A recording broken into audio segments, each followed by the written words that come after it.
En noviembre de 1923, Alemania tenía un problema que parecía imposible de resolver.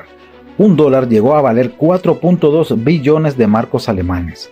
Su moneda no valía nada y millones de personas veían desaparecer sus ahorros frente a sus ojos. Entonces apareció un hombre con una idea absurda: crear una nueva moneda, limitar brutalmente el crédito y obligar al Estado a dejar de gastar como lo había estado haciendo. Su nombre era Hjalmar Sachs. Después de perder la guerra, Alemania había acumulado una enorme deuda, tenía una economía debilitada y además debía afrontar las reparaciones impuestas por los vencedores. Aún así, el gobierno siguió recurriendo al crédito y a la emisión monetaria. Al principio la inflación parecía simplemente un problema de precios, pero poco a poco se convirtió en algo mucho peor. Cuando una persona recibe su salario y sabe que dentro de unos días ese dinero valdrá menos, deja de querer conservarlo, intenta gastarlo inmediatamente, y cuando todos hacen lo mismo, el dinero circula cada vez más rápido y pierde su valor. En 1923 la situación llegó al extremo. Los precios podían cambiar varias veces durante el mismo día, los trabajadores recibían su salario con mucha más frecuencia, porque esperar demasiado significaba perder poder adquisitivo. Los billetes tenían cifras que parecían sacadas de una broma: millones, miles de millones y finalmente billones de marcos. Y aquí aparece la pregunta que nos interesa: ¿cómo detienes una inflación cuando la gente ya no confía en tu moneda? No basta con imprimir menos billetes. El problema es mucho más profundo. El sistema financiero estaba acostumbrado al crédito abundante y la población había aprendido que conservar marcos era prácticamente lo mismo que verlos desaparecer. En octubre de 1923, el gobierno de Gustav Stresemann comenzó a preparar una reforma monetaria, pero faltaba alguien capaz de ejecutar aquella política en medio del caos, y ahí entró Hjalmar Sachs. Hjalmar había trabajado durante años en el mundo financiero. El 12 de noviembre de 1923, Hjalmar fue nombrado comisario de la moneda. Poco después, tras la muerte del presidente del Banco Central, asumió el mando de esa institución, y entonces tuvo que enfrentarse al verdadero problema, porque una cosa es querer estabilizar una moneda y otra muy diferente es hacerlo. La nueva solución se llamaba Rentenmark, o marco de pensión, pero no era simplemente imprimir unos billetes nuevos y pedirle a la gente que confiara en ellos. El Rentenmark estaba respaldada por hipotecas sobre tierras agrícolas, industriales y comerciales alemanes. El límite de emisión se fijó en 3.200 millones de Rentenmark. La idea era extraordinariamente sencilla: si no puedes respaldar la moneda con suficiente oro, puedes darle un respaldo basado en activos reales del país.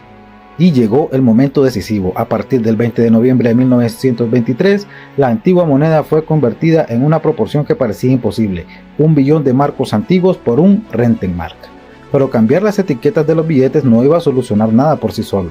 Hjalmar tenía que conseguir que la gente creyera que esta vez sería diferente, y para lograrlo tuvo que hacer algo mucho menos popular que imprimir una nueva moneda: cerrar el grifo del crédito.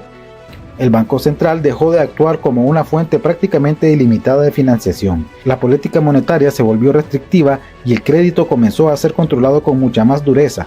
Al mismo tiempo, el gobierno tuvo que reducir sus gastos drásticamente. El Estado debía gastar menos, la creación de crédito debía limitarse y la cantidad de Rentenmarks que debía circular estaba restringida.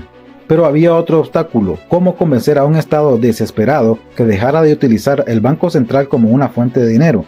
Aquí apareció la característica más importante de Hjalmar: no se comportaba como un funcionario dispuesto a obedecer simplemente al gobierno.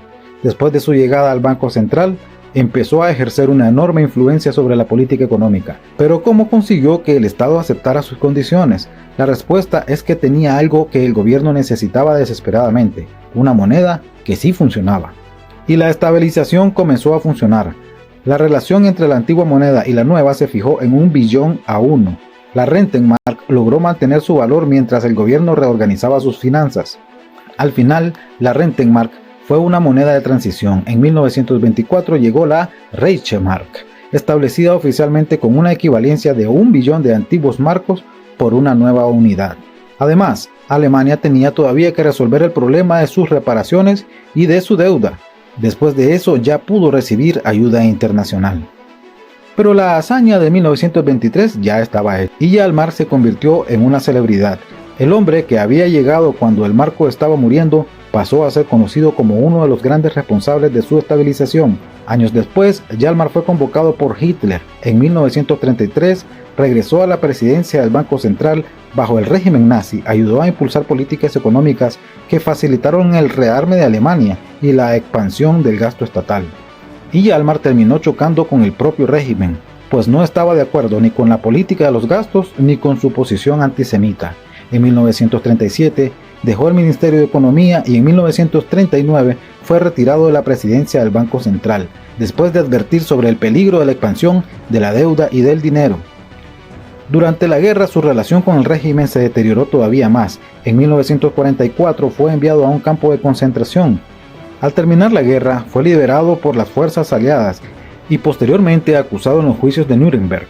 Tiempo después, el Tribunal Internacional lo absolvió y posteriormente también fue juzgado por un tribunal alemán de desnazificación y condenado a 8 años.